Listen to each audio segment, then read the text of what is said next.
as some of you may have noticed, we're not doing a battle analysis video today. I want to talk about something that's more personal and important to me, and it relates to something that is going away.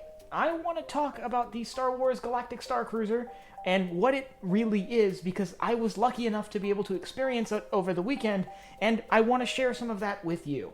I'm Colin, and this is Sci-Fi Deep Dive.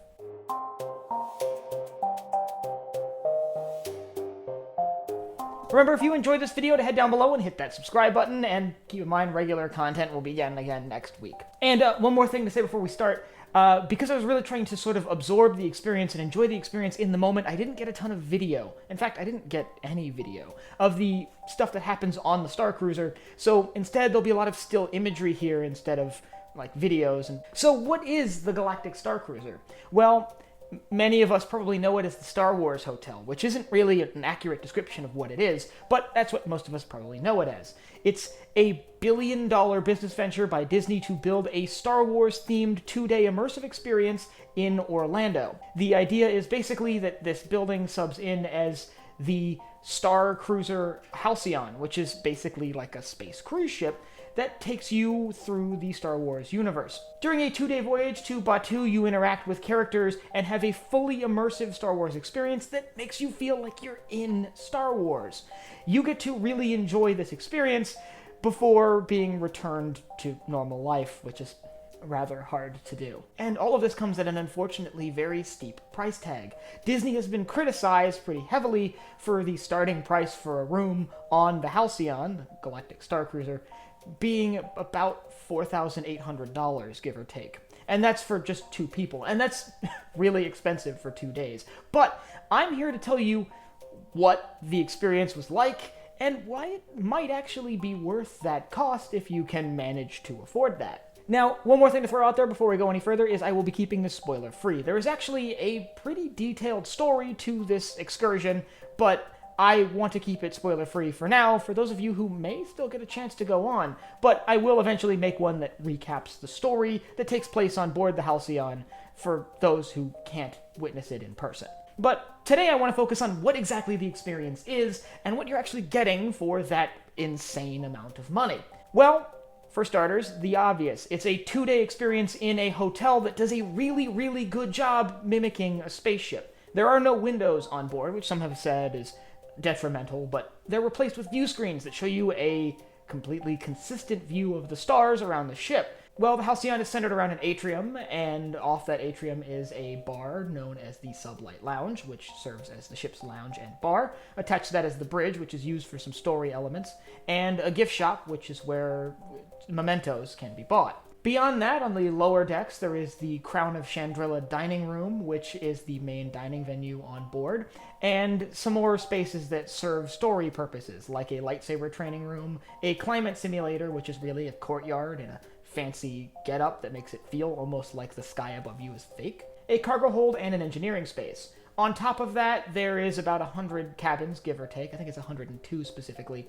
And that makes up the entirety of the Starcruiser. During the time that you're on board, you see nothing of the outside world other than the sky and the climate simulator. And this is with the exception of the 1-day excursion to Batuu, where you can go explore the Galaxy's Edge part of Hollywood Studios. And still, that really fits within the setting and doesn't really break the sort of aesthetic and the feeling that you're really in Star Wars. And that's really what the Starcruiser does so well. It's not just a hotel. It's an immersive experience. For 2 days, you, for lack of a better term, live in Star Wars. You get to LARP Star Wars. You get to enjoy and explore your own Star Wars story, and I don't mean that in a tacky way. You go to the Starcruiser, ideally with a character in mind that you want to play. Not an existing character, but your own character within the Star Wars universe. I, for example, was an Imperial officer who had retired at the end of the Galactic Civil War and had just redonned the uniform with the rise of the First Order. But there were people playing smugglers and traitors and resistance operatives and Jedi and Sith, all wandering around this, and everyone, crew, passengers, actors, they're all in character. All of that working together to serve an overarching narrative that tells a dramatic story that puts you as the guest front and center in this battle in between the Resistance and the First Order for the fate of the Halcyon, the ship that you're on. and for valuable intelligence that could affect the outcome of the Resistance First Order War. And regardless of how you feel about the sequel trilogy and the Disney era of Star Wars, this still feels like Star Wars. I met people who were, in character, from Coruscant and Naboo and Nal Hutta and Tatooine and Batuu and all across the Star Wars galaxy. But that's the thing that makes it so magical, is that no one is breaking character. A lot of the passengers come dressed up in character, because you built a character ahead of time. You come dressed as that character because you want to roleplay that character. You get to make choices as that character, or as whoever you want to be, and you get to really enjoy the experience. But it's really hard to describe what that experience was like without just going through the events. And I'm not going to do that here, because like I said, I don't want to spoil it. It is a story that is definitely worth experiencing if you can get the chance. And by the way, I know it's sold out, but if you look around, there really are ways to find tickets. And all of this among the backdrop of the Halcyon, which is a beautiful ship, one that has actually kind of caught my eye as one of the prettier ships in Star Wars, this weird combination of a cruise ship and a Star Destroyer. In fact, those of you with a keen eye may have noticed that the Halcyon's been behind me in a weird angle for about a month now. But having experienced it and having had this really personal experience with the Halcyon and the crew of the Halcyon, I figured Lady H, as they lovingly call her, deserves a more prominent space in the background of my set.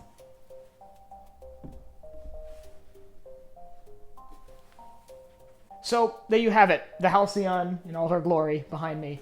And hopefully there's a future for the ship that they've built down in Florida, for the hotel and the building and the fantastic experience that the wonderful Imagineers at Disney have managed to put together for the diehard Star Wars fans among us. And I really hope that in some way, shape, or form, this experience can come back, because honestly, this community deserves to have an experience like that. My time on the Halcyon, my time on the Galactic Starcruiser, it was some of the most immersive and enjoyable experiences I've had with any franchise, let alone one that means so much to me like Star Wars does. And I would really sincerely hope that many more Star Wars fans have the opportunity to experience it before it goes away forever at the end of September. But I know I, for one, and I'll admit, before I went on it, I laughed about it too, the Star Wars hotel that transports you to Batuu in the back of a box truck. But experiencing it is really something special. And I'm aware that this is a very unique experience that a lot of people aren't going to get the chance to have. So if you have any questions about the Starcruiser, what it was like, what the story was, or what the experience entailed, leave them down below in the comments, and I'll try my best to answer them there or in future videos, because I really do want this experience to be more out there and accessible, and I'm going to do every part I can to share it with you. And if you have anything else you'd like to see me cover in Star Wars outside of the Starcruiser, you can let me know down below in the comments as well. Last but not least, if you enjoyed this video, head down below, hit the like button, the subscribe button, and the bell icon so you get notified when I upload new videos. So for Sci-Fi Deep Dive, I'm Colin, and I will see you next time.